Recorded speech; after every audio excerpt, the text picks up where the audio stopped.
Deus, está aqui tua serva, Camila, que tem sido encontrada, visitada, revisitada, tem pregado para si mesma essa mensagem, tem estudado, colocado o coração, os olhos, Senhor, na tua santa palavra, e que hoje, Pai, neste momento, Pai, teu Santo Espírito possa transbordar do interior da tua serva, e que as palavras de vida eterna possam ecoar, encontrando os nossos corações, transformando, Senhor, o nosso entendimento, colocando, Senhor, um brilho nos nossos olhos, colocando mesmo assim um sorriso largo, Pai, no nosso rosto, Pai, transformando, Pai, a dureza do nosso coração, que possamos, Senhor, sair daqui mesmo, Senhor, vivificados pelo poder da tua palavra.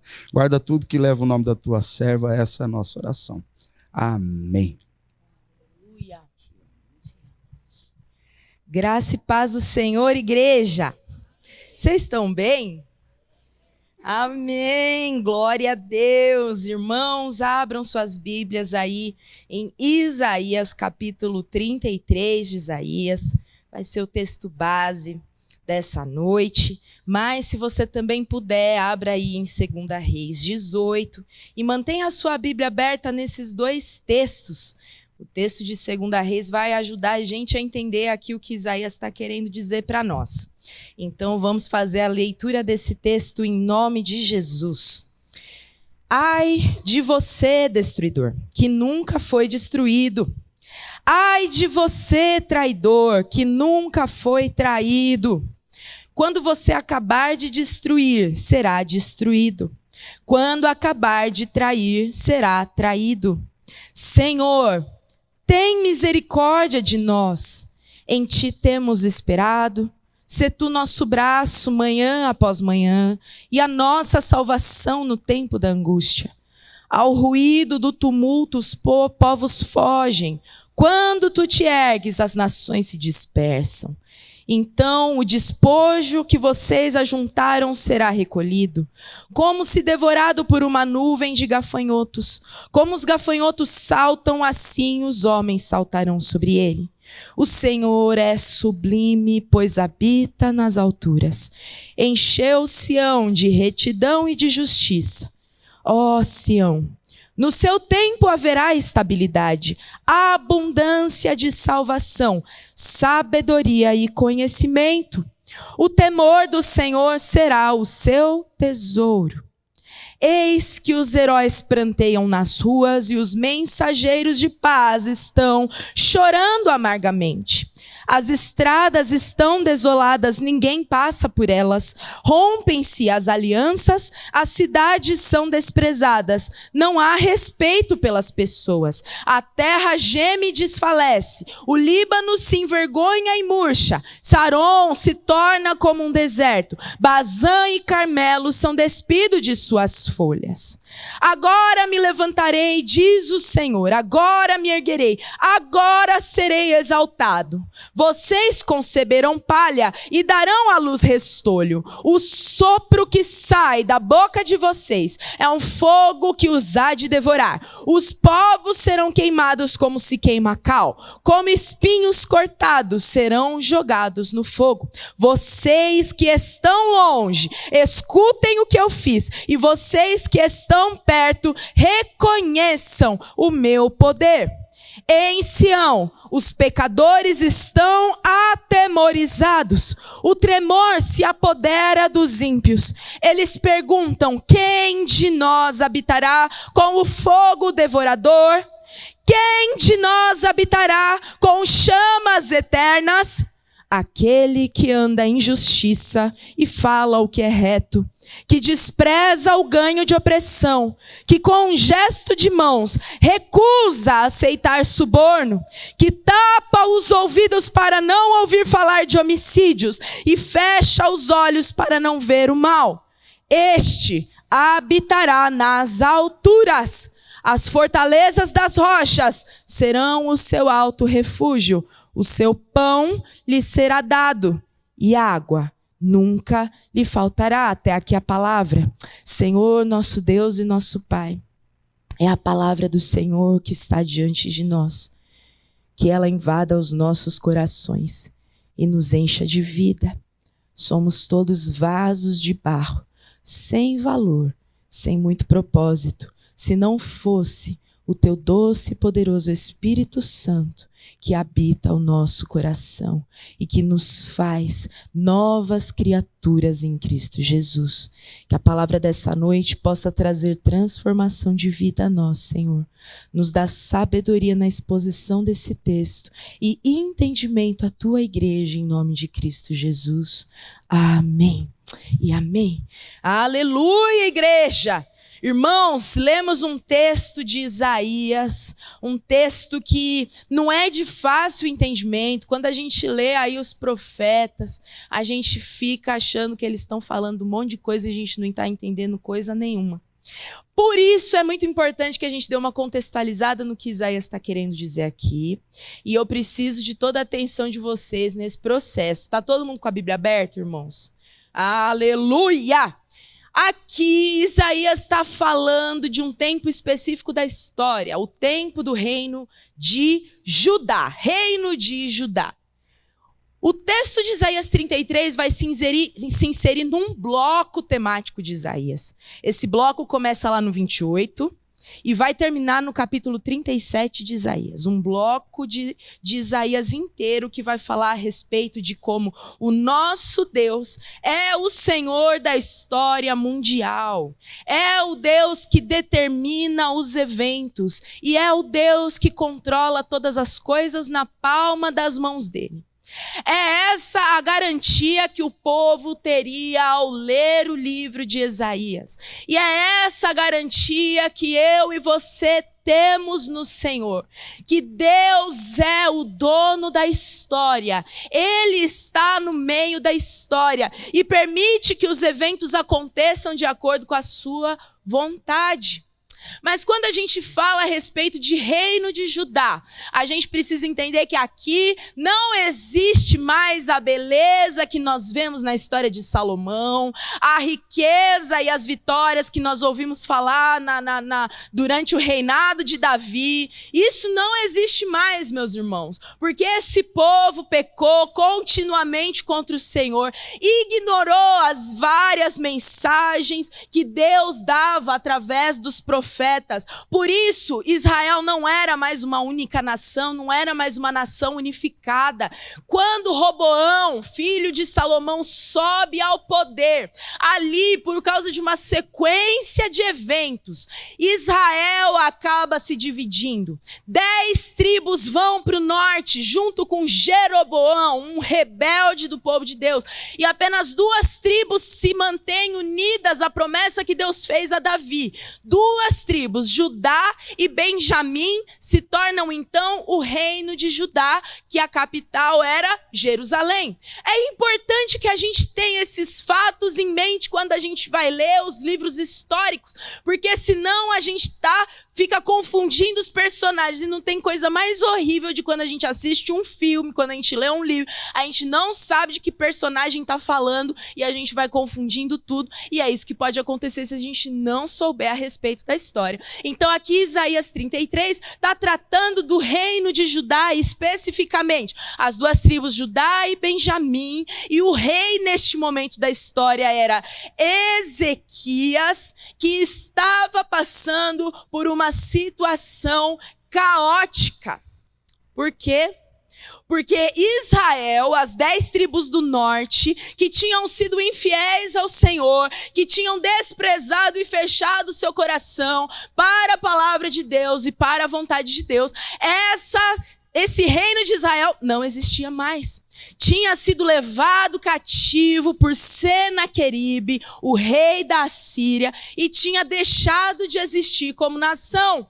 Mas quando a gente vai lá para 2 Reis 18, a gente vê que o reino de Judá, que nós estamos falando aqui nessa noite, esse reino ainda permanecia de pé. Ainda permanecia como nação, mas não vivia mais em paz, mas não vivia mais com as suas riquezas intactas, mas não vivia mais a tranquilidade dos tempos de Davi. Antes, eles agora eram um país servo que devia serviço, devia pagamento de impostos para a Assíria. A Assíria agora era um instrumento da ira de Deus para trazer terror, para trazer desestabilidade para o meio do povo de Deus. O povo de Judá se sentia opresso pela Assíria nesse momento. E a aflição, a opressão, quando ela vem sobre o meu e sobre o seu coração, ela tira dos nossos olhos, ela tira da nossa cabeça todas as outras coisas. A gente só consegue enxergar a dor e tentar de alguma maneira soluções para se livrar daquela angústia, para se livrar da opressão, para se livrar da aflição. Pensa aí, não vamos fazer uma coisa didática, pensa aí nas dívidas agora. Dívida é um negócio que oprime a gente, não é verdade, irmão? Oprime, né? Aquela ligaçãozinha que começa de 1 em 1 hora, mas no final do mês já está de 5 em 5 minutos, te cobrando de um negócio que você não tem para pagar, porque se você tivesse, você pagaria. Aquilo te aflige, já aflige, não aflige? Tem uma hora que você está pensando para quem que você vai pedir dinheiro emprestado, tem uma hora que você está pensando que jeito que você vai dar, você começa a digitar no Google se é difícil assaltar banco, porque você precisa dar um jeito de resolver aquilo. Dívida é um negócio que oprime a gente, não é verdade? Aqui a opressão, ela era infinitamente pior do que as nossas dívidas. Mas, irmãos, nós precisamos entender que a aflição e opressão para o povo de Deus é totalmente didática. Totalmente didática. Porque as opressões e aflições, elas revelam onde é que está o nosso coração. É o momento de aflição que vai mostrar para nós, porque Deus já sabe, mas revela para nós aonde é que estava o nosso coração. E o coração desse povo está sendo revelado aqui. Irmãos, lembre-se disso. Mesmo os nossos piores inimigos, e sejam eles inimigos carnais, sejam eles inimigos espirituais, como foi no caso de Jó, eles só vão até onde o nosso Deus permite que eles vão. Eles não passam do ponto porque eles são instrumentos de Deus para resgate e restauração do seu povo. O nosso Deus é o Senhor da história. A Assíria, que nesse momento era um império, um reino muito poderoso, muito forte, só tinha sido capaz de subjugar Israel e levar Israel para o cativeiro, e agora era capaz de cercar Judá e tornar Judá opressa, porque o Senhor estava usando essa nação inimiga de fala estrangeira como cetro da sua ira e cetro do seu furor. Eu convido você a ler esse relato inteiro lá na sua casa. 2 Reis, 1 Reis, é muito dinâmico, muito interessante.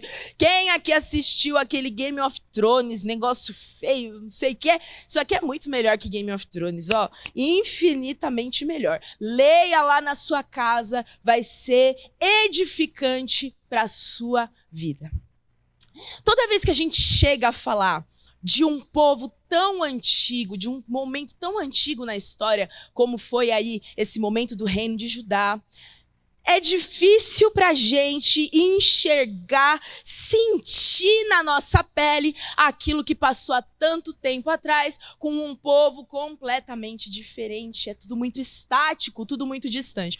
Mas eu quero te convidar nessa noite a abrir as asas da sua imaginação. Deixe que o Espírito de Deus conduza a tua imaginação, conduza o teu coração.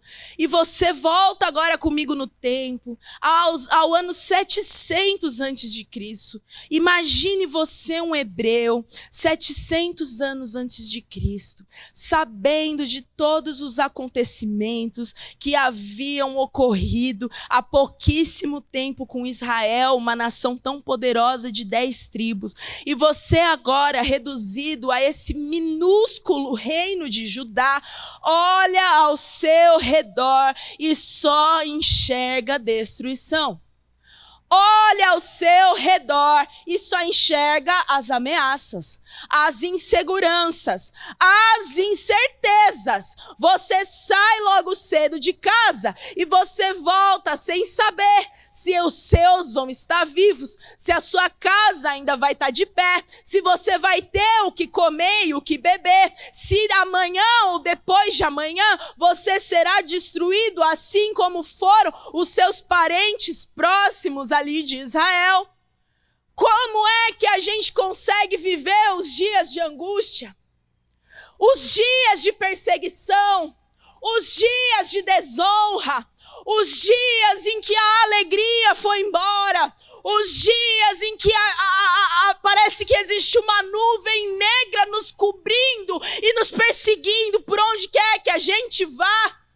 Como é que você e eu nos comportamos diante dos dias de dor e de angústia?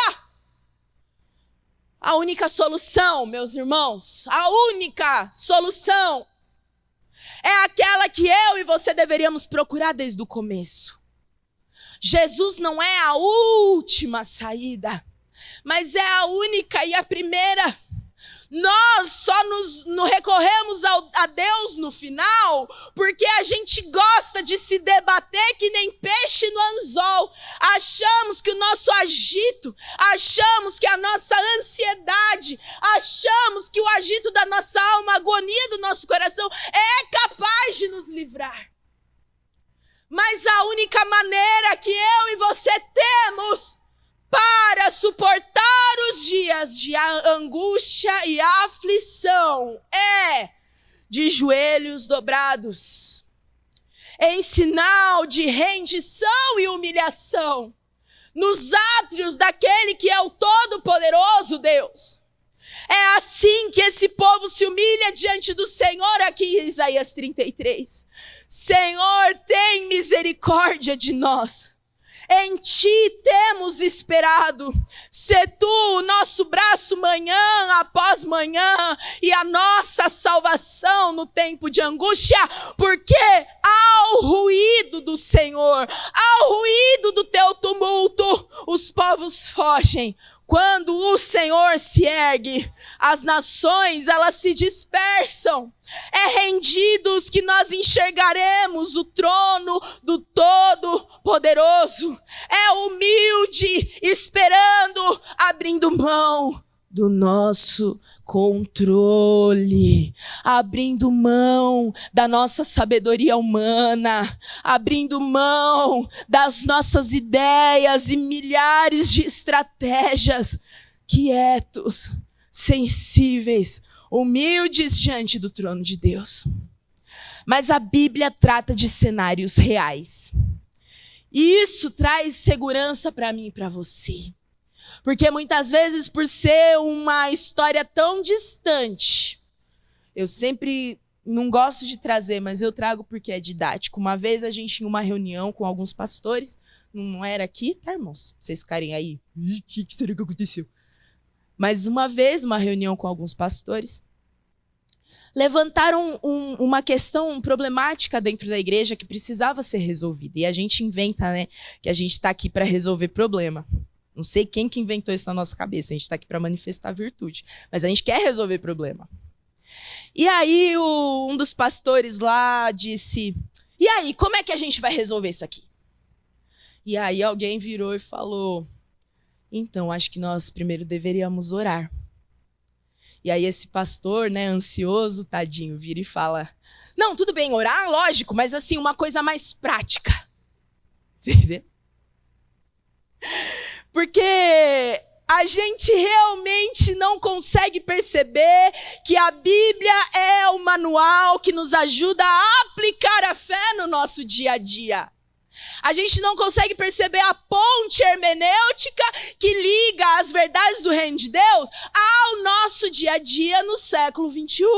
Então, eu tô aqui para te dizer que a Bíblia é um livro real, e isso fica muito claro na história do reino de Judá contra Senaqueribe e a Síria. Por quê?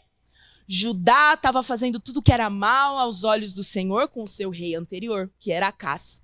Acás era daquele tipo de rei que a gente vê na história dos reis de Israel, tipo o Acabe.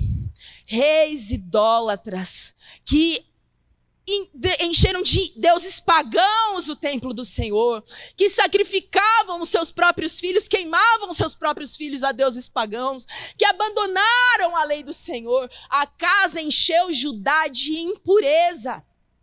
Mas agora quem estava no trono era Ezequias. Ezequias queria fazer tudo certinho. E quem sofre o salário do pecado de Acás, que já tinha morrido em desonra, é o Ezequias, que pega o livro da lei, que chama o povo ao arrependimento, que chama o povo a quebrar e destruir os ídolos pagãos, que está restaurando o culto a Deus, que estava andando nos caminhos de Davi, o seu pai. No momento em que Judá estava se levantando novamente como um povo que gostaria de seguir seriamente ao coração do Senhor e aos desejos do coração do Senhor, num momento bom da história, chega o dia mau. Assim como muitas vezes é na minha e na sua vida. Agora que eu estava tentando, como é que a gente geralmente fala? Agora que eu estava tentando fazer tudo direitinho, não é? O irmão se converte. Quem aqui viveu uma vida doida no mundo, converteu. E aí, agora que está tentando fazer tudo direitinho, eita, que dá tudo errado. Perde o emprego, roubam o carro, e não sei o que mais que acontece, e dá problema na família, e é assim ou não é na nossa vida, irmão? Eu estava tentando fazer, quando eu estava no mundo, tudo ia bem para mim. Eu sabia como resolver. Mas agora que eu estou tentando andar com Deus, essas coisas me acontecem. Vida real. Vida real. Essa é a certeza de que vai ficar bem para nós também, porque ficou bem para esse povo. Senaqueribe já tinha destruído Israel. E aí, 2 Reis 18, abre aí a sua Bíblia em 2 Reis 18, vai nos mostrar que no 14º ano do reinado de Ezequias, versículo 13 de 2 Reis 18, Senaqueribe, rei da Síria, atacou as cidades fortificadas de Judá e as conquistou. Então Ezequias, rei de Judá, enviou mensageiros ao rei da Síria que estava em Laquis, dizendo: rei, pare de me atacar e cumprirei tudo o que você me impuser. Então o rei da Síria impôs a Ezequias, rei de Judá, um tributo de 10 toneladas de prata e 1 tonelada de ouro. Ezequias deu toda a prata que havia na casa do Senhor e nos tesouros do palácio real. Foi quando Ezequias arrancou o ouro que havia nas portas do templo do Senhor e nas ombreiras, o ouro com que ele, o rei de Judá, as havia revestido, e o deu ao rei da Síria. Mas o rei da Síria, que estava em Laquis, enviou Tartã, Rabes, Saris e Rabsaque com um grande exército ao rei Ezequias em Jerusalém. Eles vieram a Jerusalém e, quando chegaram, pararam na extremidade do aqueduto do tanque superior, junto ao caminho do campo do lavandeiro. Mandaram chamar o rei, e quem saiu ao encontro deles foram Eliaquim, filho de Ilquias, o responsável pelo palácio, Sebna, o escrivão, e Joá, filho de Asaf. Irmãos, no meio de um momento precioso de restauração, chega o caos. E a primeira reação de Ezequias é muito parecida com a nossa primeira reação diante do caos. Tentar resolver do mesmo jeito que a gente aprendeu a resolver, na força do nosso braço. Ele tenta, então, negociar o tributo com o rei ali, com Senaqueribe. E para isso ele arranca todo o ouro que ele tinha acabado de revestir as portas do templo, todo o tesouro do templo, para entregar para o inimigo.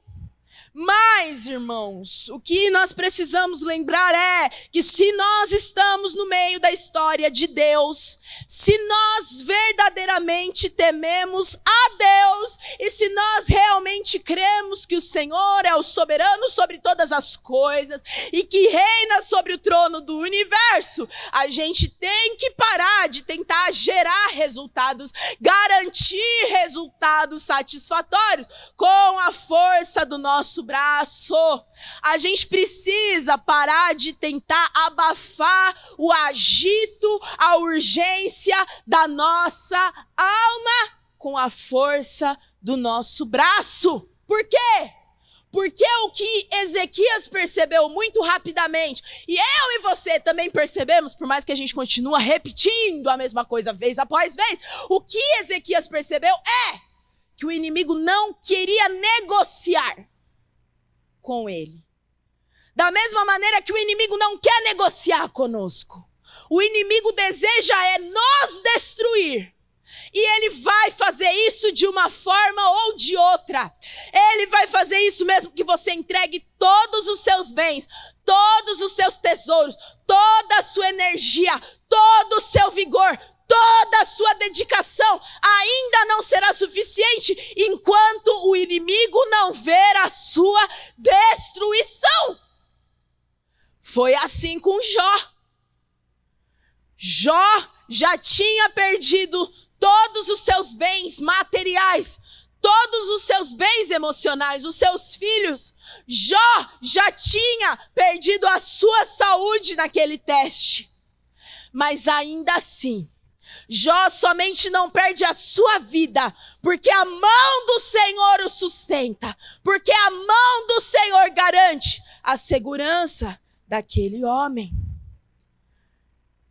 Os inimigos de Ezequias e do povo do Senhor chegam com uma mensagem, e eu vou resumir aqui para a gente não se alongar.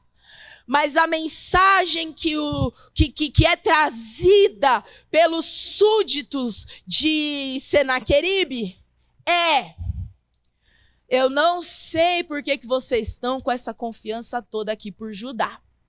Se vocês estiverem confiando no Egito e achando que o Egito vai livrar vocês, vocês estão muito enganados.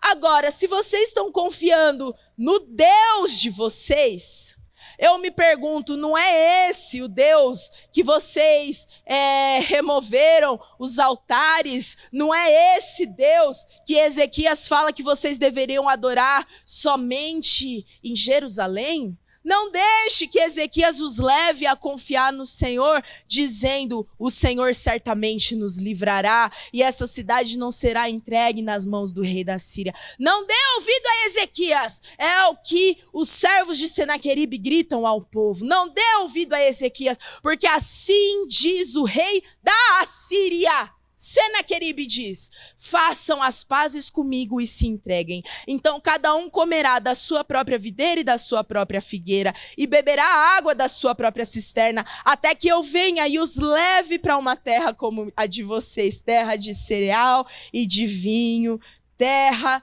de pão e de vinhas, de oliveira e de mel, para que vivam e não morram. Não dê ouvidos a Ezequias, porque ele está enganando vocês ao dizer: o Senhor os livrará. Olha só como o inimigo das nossas almas, ele é sutil. Porque ele não vem com uma fala de destruidor. Assim como a serpente ali no Éden, o inimigo sempre vem com uma proposta de livramento, com uma promessa de livramento, e um livramento rápido, um livramento fácil. A única coisa que nós precisamos perceber nas propostas do inimigo, e isso vai nos livrar do fogo e do abismo, meus irmãos, as propostas do inimigo sempre nos livram de correr para a cruz. As propostas do inimigo sempre nos livram de cair de joelhos e nos humilhar perante a potente mão do Senhor. As propostas do inimigo vão colocar Deus em segundo plano. Vão colocar a vontade de Deus em último lugar, porque o que importa é que a gente se livre da opressão. O que importa é que a gente se livre do sofrimento. Vocês lembram de Jesus ali no deserto? Quando ele teve fome, a proposta do inimigo foi: manda, se você é filho de Deus, que essas pedras se transformem em pão. Você está com fome, eu quero que você se alimente. Você quer o reino? É só prostrado me adorar, e eu te dou todos os reinos deste mundo. Eu tenho uma solução, muito rápida, muito fácil. Você não precisa passar por isso que você está passando. Ei, irmão, cuidado com as propostas de Senaqueribe, viu? Porque ele não está interessado em te trazer liberdade. Muitas vezes você recorre ao caminho mais fácil, ou o único caminho que você pensa que vai trazer solução para você, porque você acha que é dali que vai vir. Irmão, se mantenha dentro do barco no meio da tempestade, porque o Senhor, que é Deus de terra, céu e mar, no momento propício, vai trazer a libertação. Guarde isso no seu coração. O meu e o teu Deus é o Senhor de toda a história. Ele garante. Não se contenha com as mentiras do inimigo. Ele vem para nos destruir. Qual é o grande erro do homem que não teme a Deus? O grande erro do homem que não teme a Deus é comparar o Senhor soberano aos ídolos feitos por mãos humanas. A lógica de Senaqueribe e dos seus exércitos assírios era: se os outros povos, os deuses dos outros povos, não puderam poupar as nações deles das minhas mãos, não é o Deus de Judá que vai conseguir poupar vocês do que eu tenho para fazer. O idólatra, ele vai reduzir a soberania de Deus para caber dentro de algo que seja mais parecido com ele mesmo, de algo que seja mais parecido com o que ele acha que o ser humano deve ser. O que a gente ouve muito hoje, muito, é um ídolo chamado Deus é amor. Gente, Deus é amor. Não dá para ficar falando desse negócio de pecado, de pode, não pode. Deus é amor. Ídolo! Porque o nosso Deus é amor, e amor santo, santo, santo. O nosso Deus é soberano sobre todas as terras. O nosso Deus é um Deus que se ira contra o pecado. É um Deus que está irado contra todo pecador. E para aplacar a ira desse Deus, foi necessário a vida de um inocente que se entregou para morrer no meu e no seu lugar. E o amor de Deus foi revelado na cruz do Calvário pelo sangue derramado do seu próprio Filho. Agora sim, Deus é amor. Aleluia! Ele não é o amor que me satisfaz nos meus desejos impuros. Deus é amor, porque Ele foi capaz de oferecer todo o seu tesouro celeste em favor de pecadores corruptos como nós. Muitas vezes, irmãos, nós não conseguimos confiar nesse Deus de todo o nosso coração e cedemos às pressões e às opressões desse mundo, porque chamamos a Deus de Pai, mas não o tratamos com o amor que Ele merece. Não meditamos na sua palavra, não contemplamos a sua beleza, não gastamos o nosso tempo na sua presença. Nós chamamos a Deus de Pai, mas nós não o conhecemos. E se nós não conhecermos a esse Deus, pode ser que a gente esteja chamando a ídolos do nosso coração de Deus. E por isso que não tem efeito. Por isso que não faz sentido quando a gente ora. Por isso que a gente não consegue ficar quieto à espera do Senhor. Porque esse Senhor soberano ficou reduzido àquilo que nós acreditamos que Ele é. Não nos relacionamos com Ele, não o conhecemos. E por isso, quando a ira vem, ela é capaz de nos distrair e nos destruir e nos tirar do centro da vontade do Pai. Saiba que Senaqueribe, ele foi um instrumento da ira de Deus para abrir os olhos dos filhos, para dobrar os joelhos dos filhos, para resgatar o coração dos filhos. Quando as soluções do mundo acabam, quando a gente não tem mais para onde se debater, a gente precisa clamar: Senhor, seja o nosso braço, manhã após manhã, e a nossa salvação nos tempos de angústia. Nós temos falado aqui, é uma série que eu já disse, não sei quantos episódios vai durar, né, pastor Getúlio? Talvez seja os 66.252 lá, da Confissões. Mas aqui, nessa terceira pregação da série sobre vida cristã, eu preciso falar para vocês a respeito do temor do Senhor, que é algo que precisa ser resgatado no coração dos filhos e filhas de Deus. Eu não tenho dúvidas, meus irmãos, que o Senhor tem permitido que o caos se instaure nesse mundo que nós temos vivido. Eu não tenho dúvidas de que todo o mal que nós temos vivenciado e que nós temos sofrido nesse mundo vem para que o temor do Senhor volte a arder nos nossos corações com força total nos últimos dias. Meus irmãos, se você e eu não temermos ao Senhor com o temor que lhe é devido, nós não vamos sobreviver aos dias maus que estão chegando. Nós sabemos, irmãos, sabemos, porque a palavra nos garante isso, e ela é verdadeira, que as coisas estão para piorar. Se você já não consegue orar e buscar ao Senhor hoje, agora, aqui, quando caninha, como é que você vai fazer quando as coisas piorarem? Como é que nós vamos fazer para contemplar a beleza do Senhor e meditar na santidade do nosso Deus e dar glórias ao nosso Senhor quando as coisas piorarem? Tema a Deus.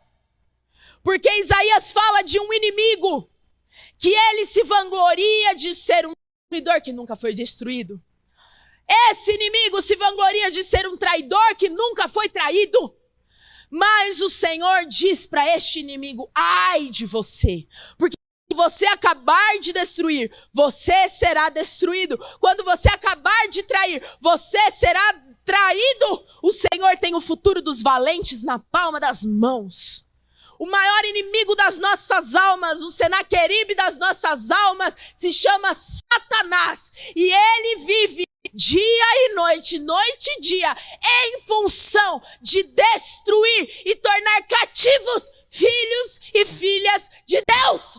Mas nós já vencemos esse inimigo por meio de Cristo Jesus, nosso Senhor. E podemos declarar com toda a força do nosso coração, como declarou Paulo ali em Romanos: quem nos separará do amor de Cristo? Quem nos separará? Nós podemos declarar isso porque sabemos que Satanás já é um inimigo derrotado. Nós sabemos disso. Mas se não vivermos os nossos dias em temor a Deus, nós não suportaremos o dia mau. A profecia de Isaías continua: mostrando no versículo 7 que os heróis pelejam nas ruas. Mensageiros de paz choram. As estradas estão desoladas, ninguém passa por elas. Rompem-se as alianças, as cidades são desprezadas. Não há respeito pelas pessoas. A terra geme e desfalece.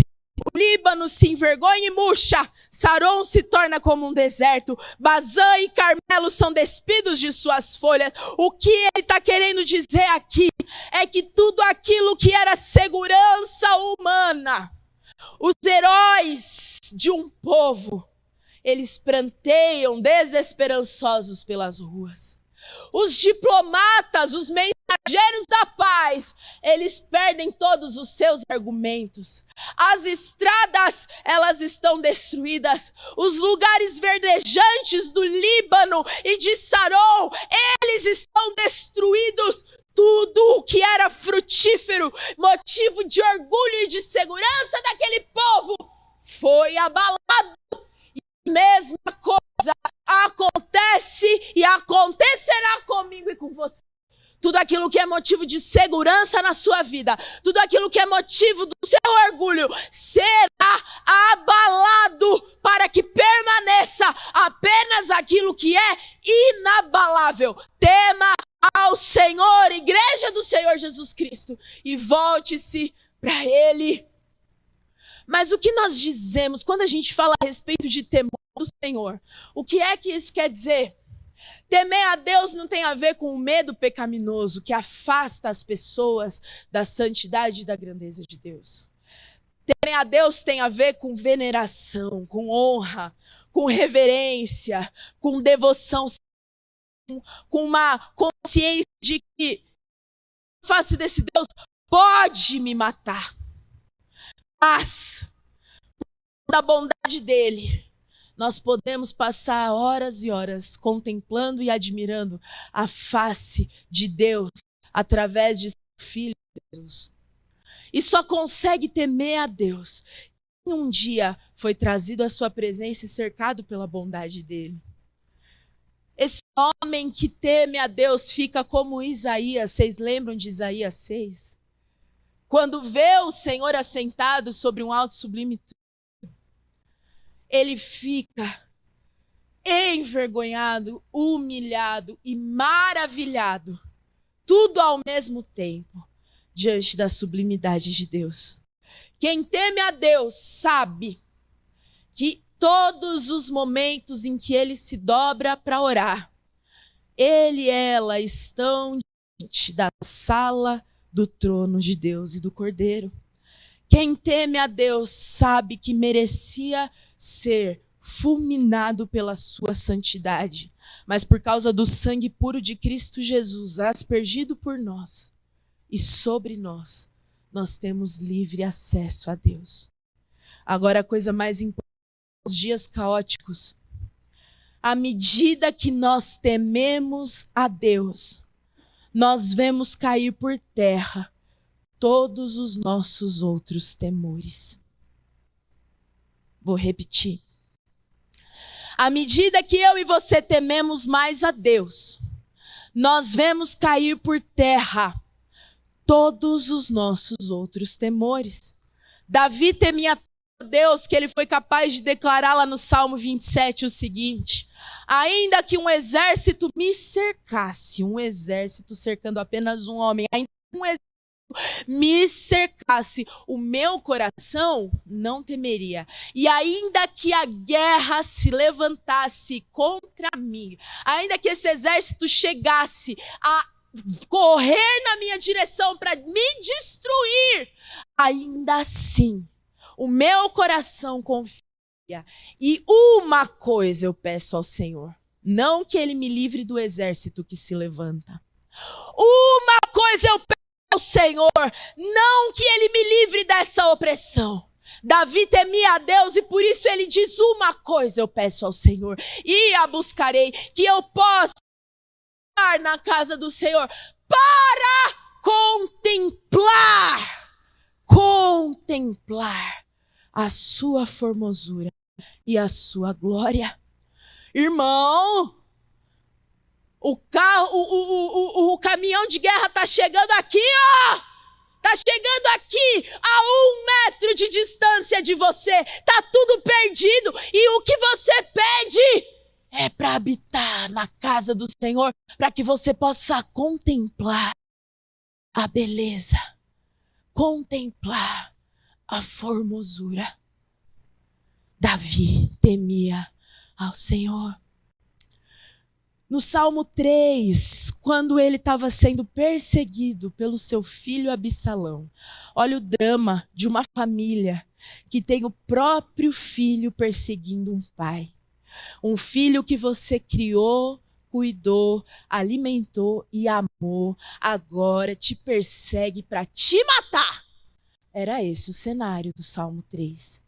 E Davi fala assim: eu me deito em paz e logo pego no sono, porque tu, Senhor, me faz repousar em segurança. À medida que você teme a Deus, todos os seus outros vão caindo por terra.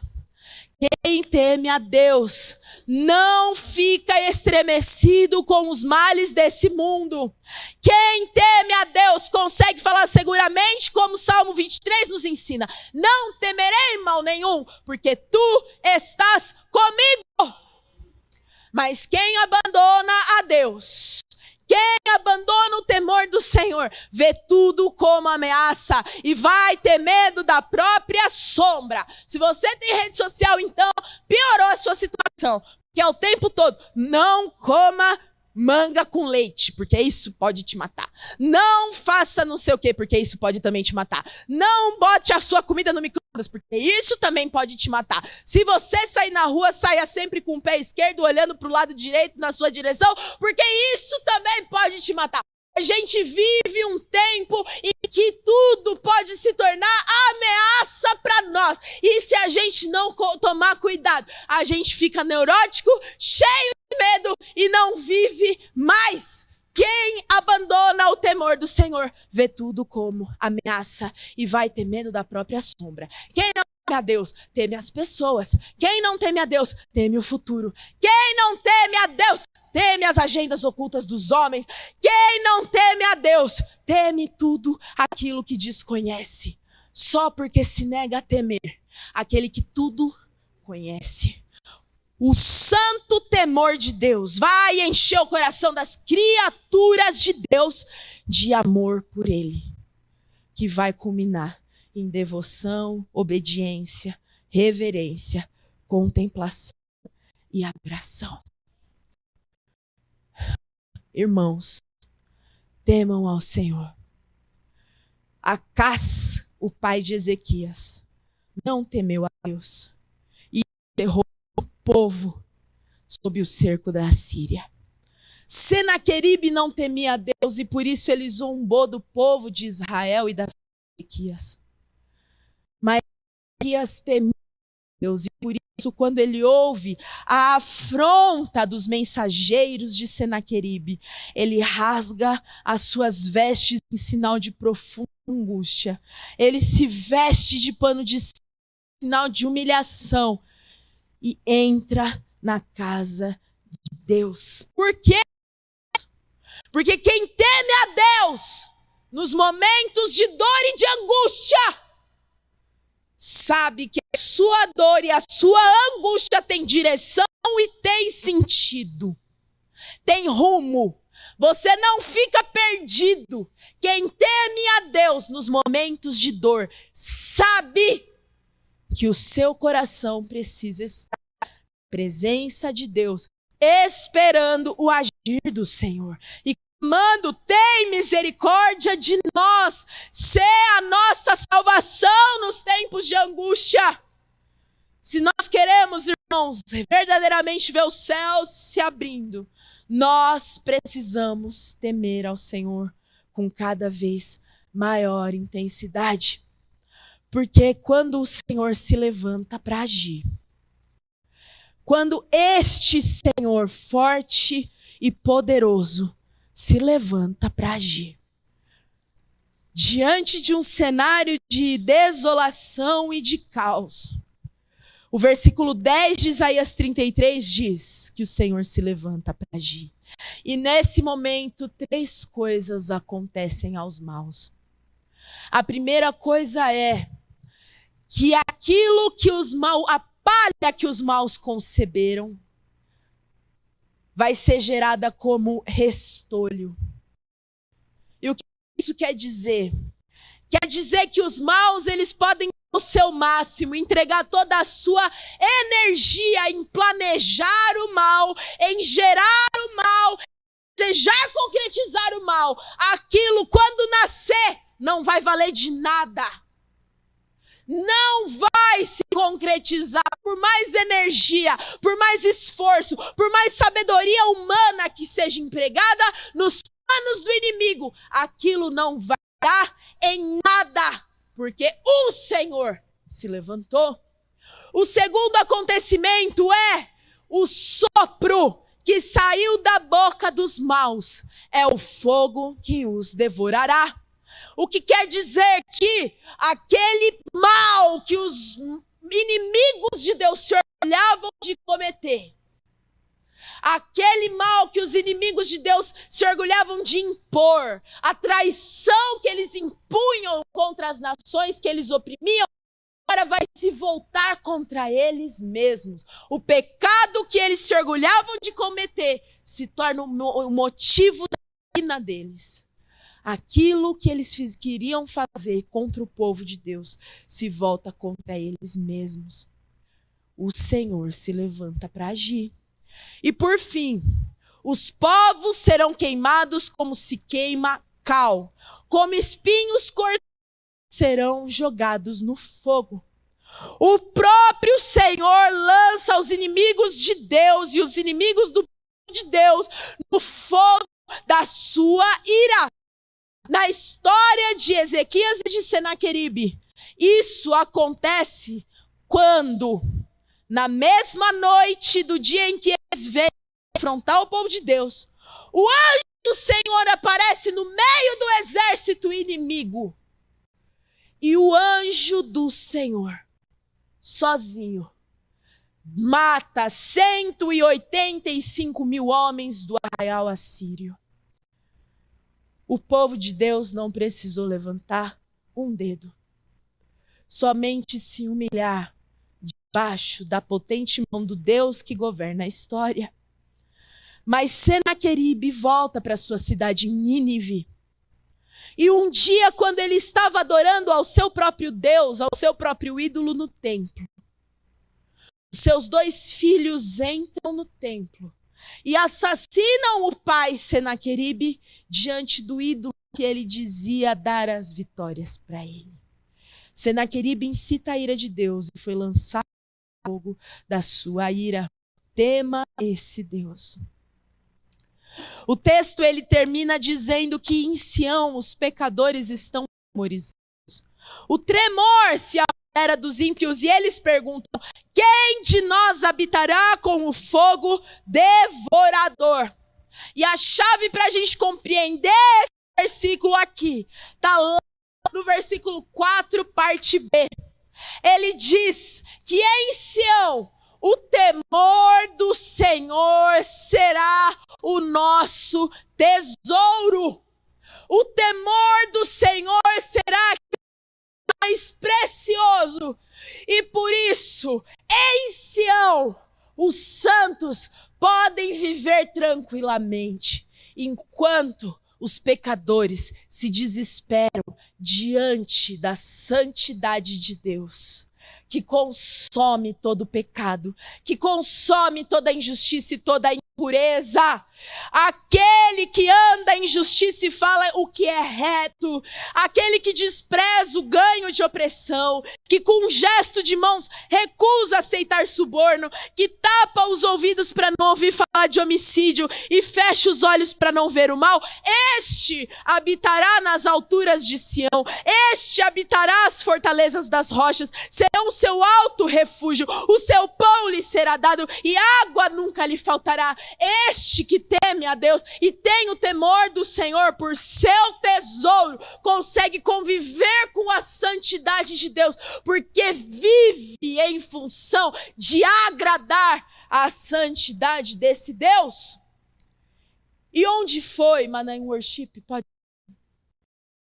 E onde foi, meus irmãos, que o temor do Senhor nos atingiu com maior violência, com maior intensidade?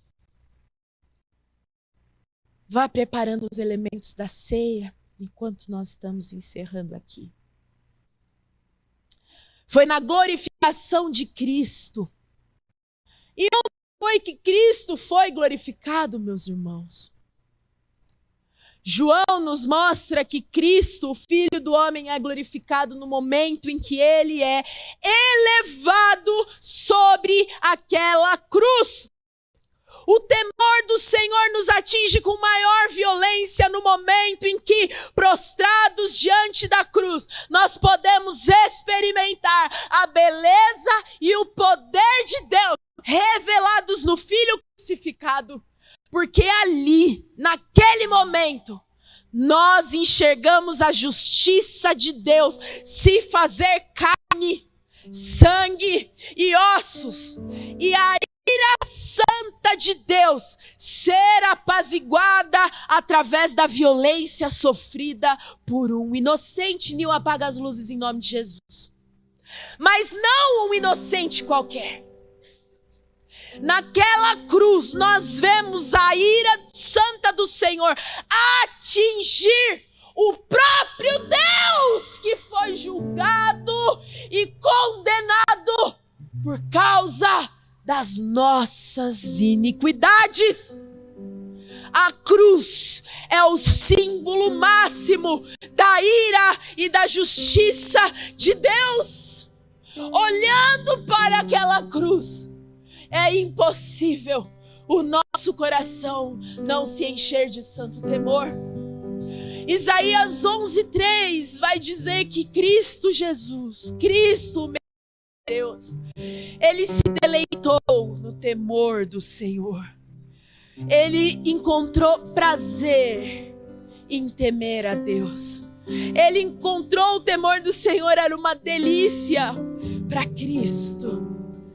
E é Cristo quem abriu com a sua carne o caminho para que eu e você pudéssemos encontrar reconciliação com esse Deus. Aquela Sião que estava sendo destruída por Senaqueribe e seria dizimada por Nabucodonosor, se tornou uma memória distante quando a verdadeira Sião se revelou na face do Filho de Deus, na face de Cristo Jesus. E como é que nós podemos insistir em não temer a esse Deus? Quando a gente vê que o povo que insistiu em não temer a Deus foi completamente destruído, porque o nosso Deus é santo e fogo consumidor. Como nós insistimos em não temer ao Senhor? Com os elementos da ceia nas mãos, meu irmão. Um momento em que nós precisamos discernir seriamente a nossa vida. Eu pergunto, você teme ao Senhor? Como é que a sua vida manifesta este temor a Deus? Cadê as evidências? Cadê as evidências de que você teme ao Senhor? Quais foram os atributos da santidade e da glória de Deus que te fizeram estremecer nesses dias? Abacuque, ao contemplar, ao meditar da grandeza e do poder do Senhor, ele vai falar lá no capítulo 3 que ao ouvir a respeito da grandeza de Deus, ele no seu íntimo se comoveu, os seus lábios tremeram ao ouvir da voz do Senhor, a podridão entrou nos ossos e os seus joelhos vacilaram, porque ele estava contemplando a grandeza do grande guerreiro, o Senhor Senhor, nosso Deus Todo-Poderoso, que agiria em favor do seu povo. Temer a Deus tem te feito estremecer. Que os medos desse mundo, meus irmãos, não nos consumam mais. Mas diante do exército que se levanta contra mim e contra a sua vida, o inimigo está furioso, que fique mais. Porque o meu único desejo é contemplar a beleza, contemplar a formosura do Deus que invadiu a história. Olhe, irmãos, para a grande nuvem de testemunhas que viveu no Evangelho antes de nós. E responda sinceramente, como é que você tem corrido a corrida cristã? Se a gente confessar os nossos pecados, Ele é fiel e justo para nos perdoar os pecados e nos purificar. Mas a gente não pode colocar esse cálice nos lábios mecanicamente, sem antes orarmos ao Senhor em rendição, em humilhação, buscando conhecê-lo mais, buscando encontrá-lo mais, buscando temê-lo mais, porque o nosso Deus é o Santo Deus que senta no trono da história do mundo, e a Ele nós buscamos, e só a Ele nós tememos. Fica de pé aí no seu lugar.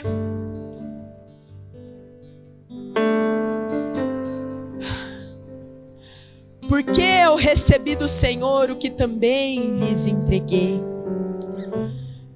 Que o Senhor Jesus, na noite em que foi traído, pegou um pão e, tendo dado graças, o partiu e disse: isto é o meu corpo, que é dado por vocês. Façam isso em memória de mim. Do mesmo modo, depois da ceia, pegou também o cálice e disse: esse é o cálice da nova aliança no meu sangue. Façam isso todas as vezes que o beberem em memória de mim. Porque todas as vezes que comerem este pão e beberem o cálice, vocês anunciam a morte do Senhor até que Ele venha. Pegue aí o pão, irmãos, o símbolo do corpo de Cristo, o Cordeiro de Deus. E enquanto você faz uma oração, uma breve oração de entrega, em oferta ao seu Senhor e Rei, coma desse pão, revestido de temor e tremor, diante da presença do Deus que governa sobre todas as coisas.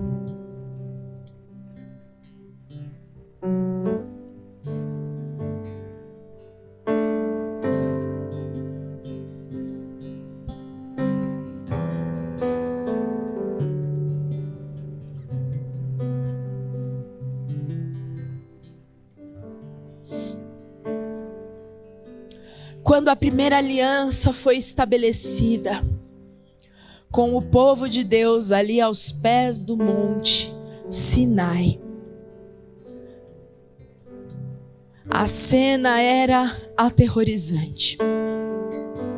Um monte que tremia de sua base até o seu ponto mais alto, enquanto nuvens densas o cobriam e raios e trovões cortavam o céu ao som de uma trombeta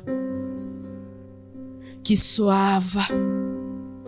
E o povo, diante daquela cena, estremeceu. Deus estava sobre o monte. Esse mesmo Deus se revelou naquela cruz do Calvário, o monte da caveira. Ali estava Cristo sendo glorificado. E o sangue desse Senhor estabeleceu conosco uma nova aliança. uma aliança que nos conduz para a eternidade. Que ao beber deste sangue da nova aliança, o nosso coração venha estremecer, junto com a santa igreja invisível do nosso Senhor Jesus Cristo. Beba deste suco em memória de Cristo Jesus nesta hora.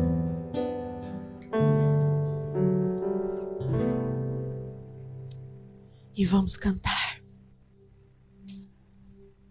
Um sacrifício vivo se entregou por mim.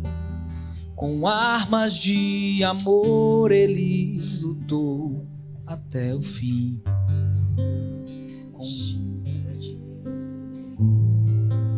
Semblante era de dor, e a todos que o feriu lá no Calvário perdoou. Subiu naquela cruz, sem nada reclamar, Cordeiro imaculado que sofreu por me amar. Minha vida foi lavada pelo sangue de Jesus. Minha história dividiu o antes e depois pelo sangue de Jesus.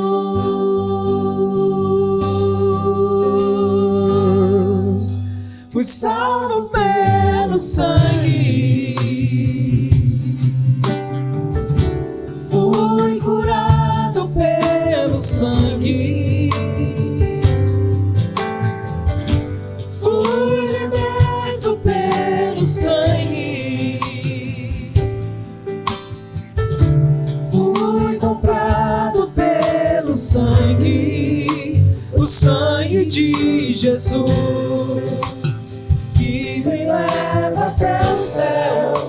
O sangue de Jesus, vermelho, forte e fiel, suportou a cruz, a preço de sangue, por amor, precioso sangue de Jesus.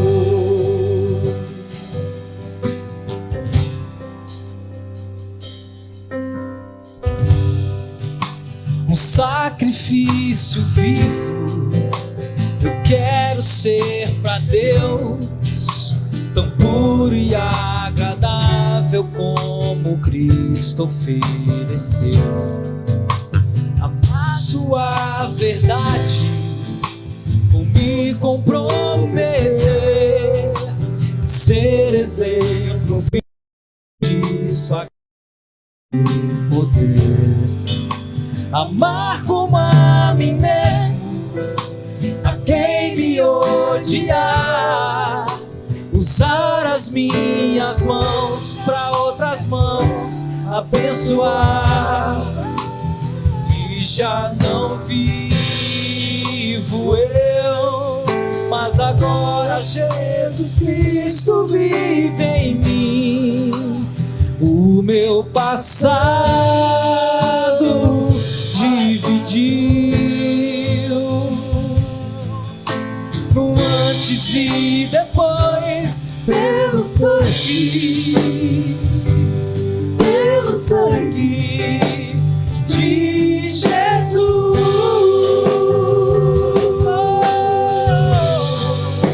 Fui salvo pelo sangue de Jesus, fui curado pelo sangue, fui liberto pelo sangue, fui comprado pelo de Jesus, que me leva até o céu. O sangue de Jesus, vermelho, forte e fiel, suportou a cruz a preço de sangue, por amor. Precioso sangue de Jesus, fui salvo pelo sangue. Fui curado pelo sangue de Jesus. Fui liberto pelo sangue de Jesus.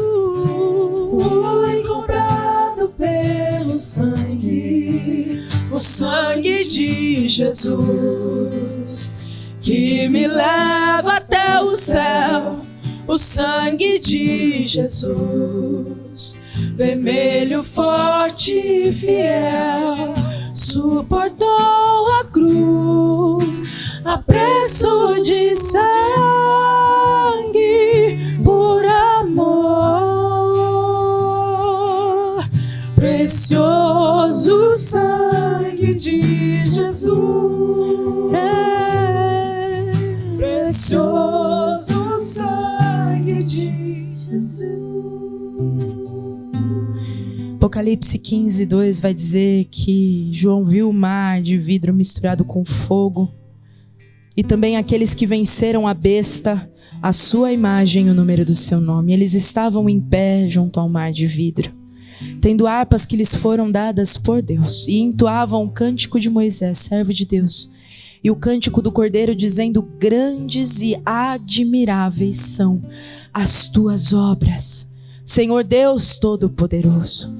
Justos e verdadeiros são os teus caminhos, ó Rei das nações. Quem não te temerá e não glorificará o teu nome, ó Senhor? Pois só tu és santo. Por isso todas as nações virão e se prostrarão diante de ti, porque os teus atos de justiça se fizeram manifestos, ó Rei das nações.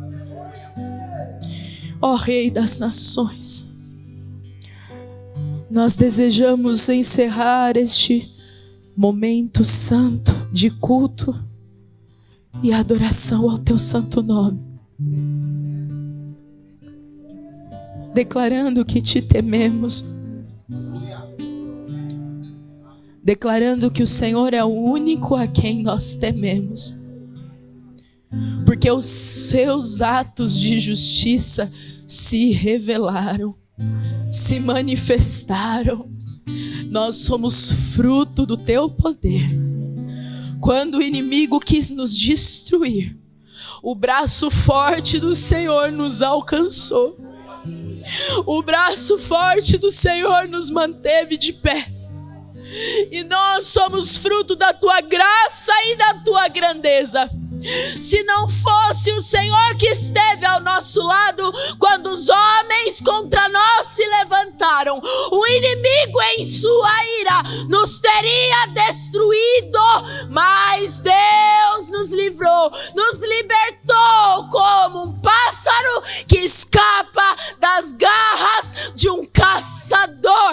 Todo laço foi quebrado e a nossa alma voa livre, porque o Senhor é o nosso auxílio. Os seus atos de justiça se fizeram manifestos. Ó Senhor Todo-Poderoso, Deus, faz-nos dobrar os nossos joelhos vacilantes diante da tua presença e entregar a nossa vida ao Senhor diariamente como um sacrifício vivo, tão puro e tão agradável como aquele que o Senhor um dia nos ofereceu, que este culto de louvor e adoração suba como uma oferta de aroma suave e agradável às tuas narinas, e que o amor do nosso Deus e Pai, que a graça de Cristo Jesus, a justiça de Deus, o nosso Senhor e Salvador, e que as eternas consolações do Santo e doce Espírito de Deus que habita o nosso interior, que invadiu o nosso interior com graça, com pureza e com beleza, que as eternas consolações do Espírito de Deus estejam com cada um aqui, sobre cada um de nós, hoje, para todos sempre. Amém e amém. Vão na paz do Senhor. Que Deus os abençoe.